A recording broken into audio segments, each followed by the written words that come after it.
বালিশ ছাড়া ঘুমালে কোমরে ব্যথা কমে এবং মেরুদণ্ড মজবুত হয়। নাম্বার 2, যদি আপনার ক্ষুধা কমে যায় বা ক্ষুধা থাকা সত্ত্বেও আপনার খেতে ইচ্ছা না করে, তখন আপনি গুড় খেতে পারেন। গুড় খেলে দেখবেন উপকার পাবেন। নাম্বার 3, গরম পানিতে গোসল করলে চুল পড়ার সমস্যা দেখা দেয়। নাম্বার 4, পানি কম খাওয়ার ফলে ঠোঁট কালো হয়ে যায়। নাম্বার 5, যে প্রতিদিন সকালে খালি পেটে একটা করে টমেটো খায় তার চুলে কখনো পাক ধরে না। নাম্বার 6, বেশি পরিমাণে মসুর ডাল সেবন করুন, যে কোনো পেটের রোগের জন্য এটা ভালো রকমের ফল দেয়। নাম্বার 7, অধিক পরিমাণে ঠান্ডা কোনো জিনিস খেলে হাঁটুর সমস্যা দেখা দেয়। নাম্বার 8, পানি গরম করে সেই পানির ভিতর দুটো এলাচ দিয়ে সেই পানিটা পান করলে জ্বর কমে যায়। নাম্বার 9, ফ্রিজের অতিরিক্ত ঠান্ডা পানি পান করলে বার্ধক্য দ্রুত আসে। নাম্বার 10, বদহজমের সমস্যা থাকলে সপ্তাহে 1 বা 2 দিন আখের রস পান করুন। নাম্বার 11, কোনো ঔষধ খাওয়ার সময় হালকা গরম পানি দিয়ে সেই ওষুধটি সেবন করুন, এতে ঔষধ দ্রুত কাজ করে। নাম্বার 12, রক্ত স্বল্পতার সমস্যা থাকলে প্রতিদিন খাবারের তালিকায় সালাতের সাথে বিট রাখুন।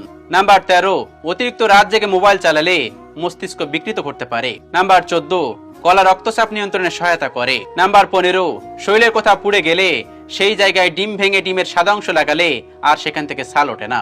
নাম্বার 16, সপ্তাহে 2 দিন শাক খেলে শরীরে তাজা রক্ত তৈরি হয়। নাম্বার 17, অতিরিক্ত খাসির গোশত সেবন করলে হার্ট অ্যাটাকের কবলে পড়তে পারেন।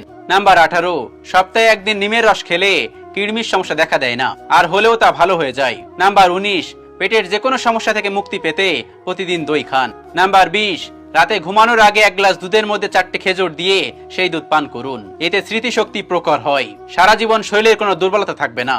নাম্বার 22, গরুর কাঁচা দুধ মুখে লাগালে মুখের উজ্জ্বলতা বৃদ্ধি পায় এবং মুখে কোনো প্রকার দাগ থাকলে সেটা কমতে শুরু করে।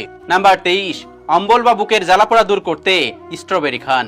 নাম্বার 24, রাতে ঘুমানোর আগে প্রতিদিন 1 টুকরো আদা চিবালে পেটের চর্বি কমে। নাম্বার 25, খেজুর খাওয়ার পরে জল খাওয়া উচিত নয়, এতে হজমের সমস্যা দেখা দিতে পারে। নাম্বার 27, দুধের সঙ্গে বাদাম মিশিয়ে খেলে দৈহিক শক্তি অনেক বৃদ্ধি পায়। নাম্বার 28, ভাত কম খাওয়ার চেষ্টা করুন, কখনো হাঁপানির সমস্যা হবে না। নাম্বার 29, খাবার খাওয়ার 1 ঘন্টা আগে পানি পান করুন এবং খাবার খেতে খেতে কখনোই পানি পান করবেন না।